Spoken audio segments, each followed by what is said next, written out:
Cheat Code. Support Strategist. By Clouds. My Head in the Clouds, Not Coming Down. On AO3. Chapter 80. Power. Shigaraki didn't waste any time getting to the point. I want house arrest and witness protection. The cat on his shoulder meowed in agreement, following that up with a threatening hiss in Nezu's direction. Witness protection we can guarantee, Nezu said calmly. House arrest depends on your information. You've killed a lot of people. Shigaraki groaned. I know that.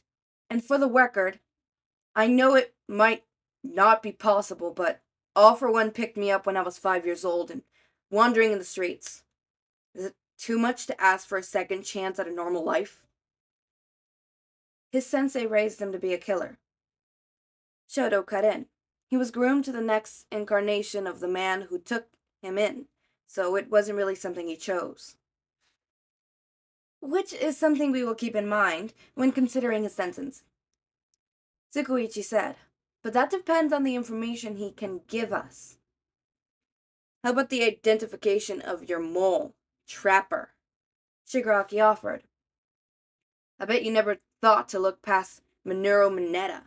Little act to see what he was really hiding. I can tell you pretty much everything he's passed along so far. Is that good enough? Nezu and Tsukuichi exchanged a glance. It's a start. Has anyone seen Mineta? Mayday asked, passing out the students' phones as a precaution so that they can contact the teachers in case anything happens during the exercise. I keep reaching out to tell him it's time to begin, but I can't find him anywhere.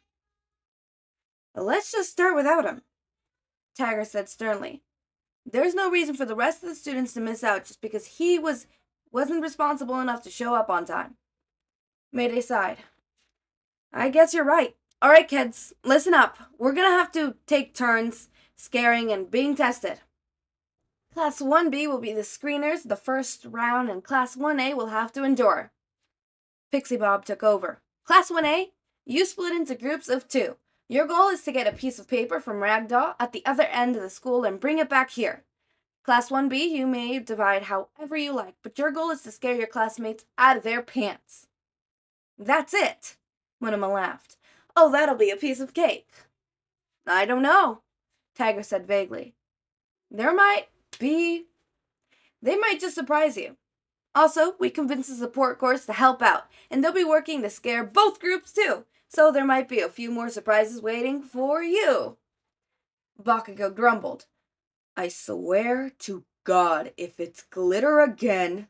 All right, Pixie Bob interrupted. Scarers, get out of here. The rest of you, let's draw straws to find out your pairs. Izuku and Mei had set up camp in Izuku's workroom. His big computer already linked to the camera feed so they could see all the students. The little spider trackers that Mei had made were hanging on in a little group throughout the school, but most of them were hanging around the beginning, ready to latch onto students without them even knowing. Their camera feeds taking up the third screen. Izuku and Melissa had both told her that adding cameras to the spider's bots was redundant, but she had thrown them in anyway, so they might as well have the feed pulled up, even if they weren't going to use it.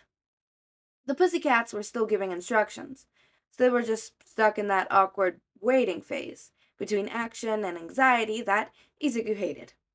It didn't help that he was kind of freaking out about other things, too. Hitoshi and Ochako seemed closer, somehow, than they did before, and he did overhear one of the other students say that Hitoshi had asked her out. Did that mean they were dating now? Just like everyone thought Izuku and Mei were dating? What did it really mean to date anyways? It was supposed to happen when someone liked someone, right? Or at least liked them more than other people. Maybe that wasn't quite right.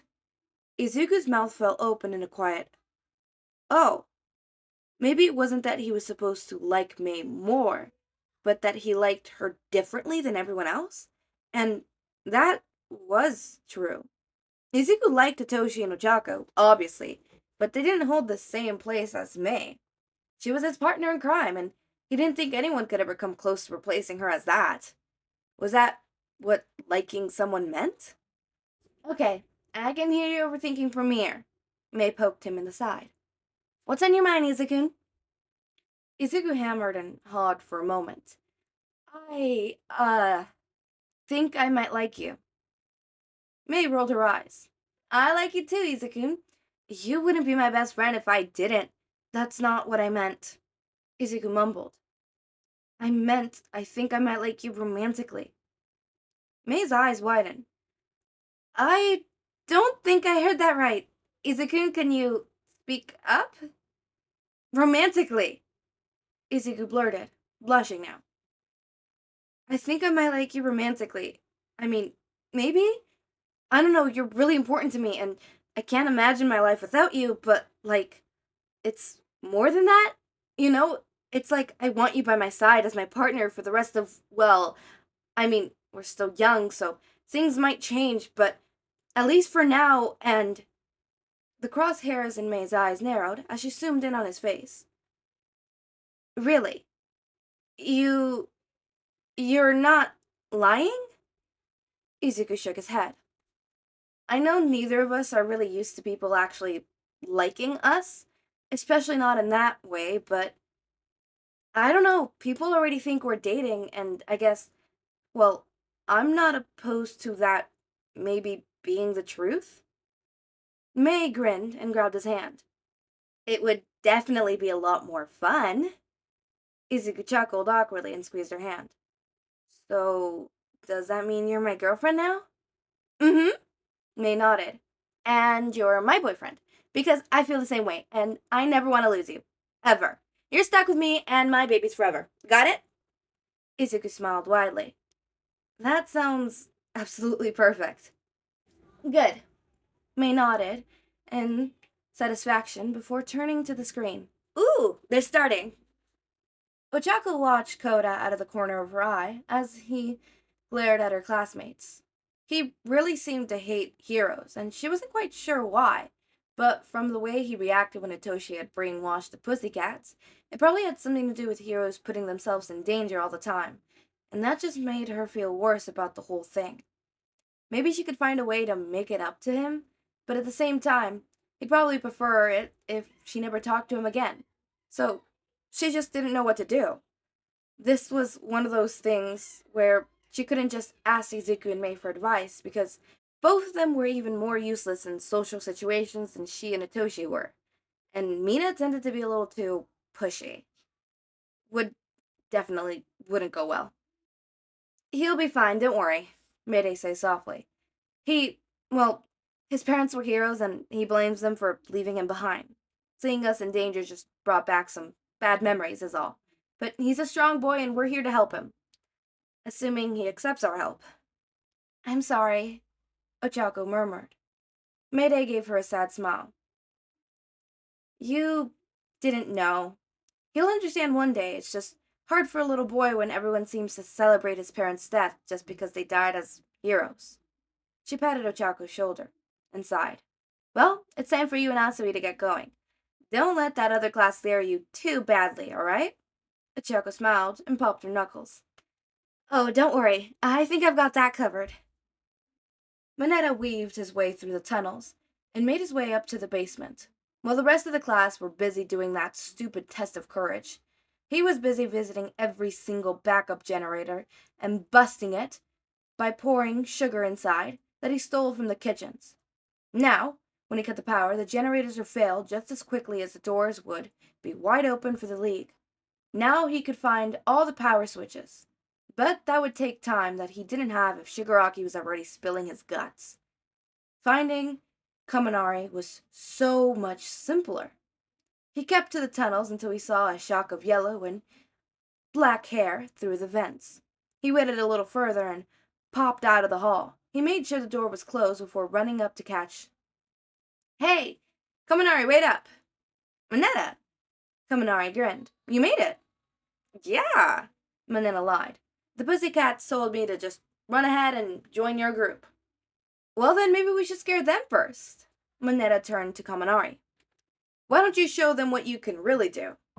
Kaminari frowned. What are you talking about? Blow out the power. Mineta shrugged. It'll be dark, so we can scare all of them, and it'll set the mood. Plus, Kirishima's strong enough to take care of you, and you're going to be impossible to scare if you're dumb. I don't know whether to be offended or impressed, dude. Kaminari whistled. That's really smart. Mineta seemed internally. Thanks, man. But, wouldn't we get in trouble? Kirishima asked. I mean, blowing up the power is kind of a big deal. Nah, the backup generators, and they can always just reset the system. Kaminari insisted, walking towards the nearest plug. This is gonna be epic. He took out a power clip and jammed it in the socket, sparking as he maxed out his power input. The lights flickered once, and then went out. It's really dark, Kirishima fretted. Aren't the emergency generators supposed to kick in on or something? Mineta didn't answer. He just chuckled slightly to himself as he used the sudden darkness to steal Kaminari's phone and slip away. Hitoshi wasn't sure that having all the lights go out at once had been the original plan, but he had thought it was a nice touch. It definitely made the place more spooky, but he was pretty sure that at least some of the lights were supposed to stay on in case of an emergency. He had been partnered with Oboro, who looked like he had a very fight response when he came to fight or flight, so they would probably be alright. Class 1B sounded like they had some creepy quirks from what he heard from Izuku's ramblings when he was working on their analysis packets. But Izuku's analysis can make anyone's quirk sound terrifying, so yeah, hopefully the students they ran into were still working on implementing Izuku's advice, and hadn't quite leveled up their quirks to enrich hordes quite yet. Ugh. Ojiro groaned behind him, and Hitoshi turned around. My tail's caught on one of Mineta's gross little balls. Pretty sure he lost his head the second he got scared and just tossed the balls everywhere in panic. Yeah. Hitoshi laughed, and then froze. Wait a minute. Mineta wasn't part of the exercise. Ojiro stopped pulling. What? Mineta wasn't part of the exercise, Hitoshi repeated. He didn't show up, remember? So he shouldn't be here. Ojiro frowned. What are you? Hitoshi saw something move through the shadows and lunged to tackle Ojiro out of the way. But before he could, a storm of purple balls flew from the shadows. He managed to dodge most of them, but he took a step back and stepped on one, anchoring his foot to the floor. Hitoshi immediately took a shoe, but that meant he wasn't looking when the next walls of balls came and stuck themselves all over his clothes. He tried tearing off his shirt, but the balls stuck to each other and to his hands, so all he managed was to get himself even more trapped. A shape daggled out of the shower as Mineta punched him in the back of one of the knees, forcing him down on the floor and sticking him even more completely. Hitoshi stared at Mineta in shock. Since when are you actually good at fighting? Since I got here, Mineta snapped. But you, like everyone else in my whole life, were too busy underestimating me to notice. Just like you never noticed I was working for the villains. He turned his attention to Ojiro. And yet everyone loves you, Tailboy. But what about it, huh? How will you fight now?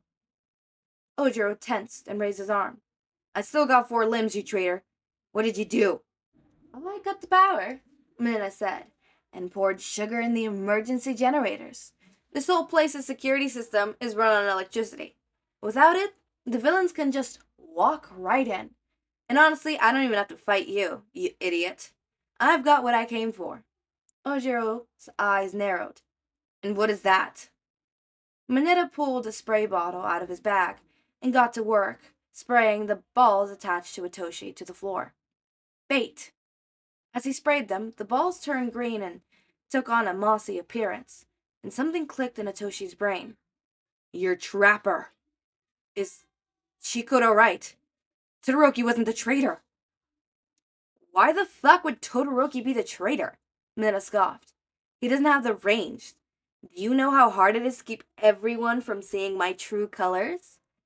Pretending I was more interested in the girls than the info I was getting every day? Todoroki could never. Hitoshi flailed as Mineta tried to pick him up, but he felt the pinch of a needle in his neck, and a cold numbness start to radiate out from his point. What did you? Muscle relaxant, Mineta bragged. Only works for a few minutes, but that's more than enough to get the great cheat code to come save you. Now come on, we got a trap to set. Hitoshi fell asleep, listening to Oboro call out for help. Fuck, that went from 0 to 100. Oh my god. That's a way to start the year. Cheat code support strategist? Okay. Well, I have notes. Let me start with the notes. I love Izuku having the realizations of, oh, shit, I got feelings. I always love that realization when it's, idiots to lovers, but specifically idiots squared to lovers. Idiots squared to lovers is my favorite trope. Those who don't know what idiots squared to lovers is, it's a trope that, I invented that. That's not something I see other people talk about. I don't even think that there's actually a name for this type of trope.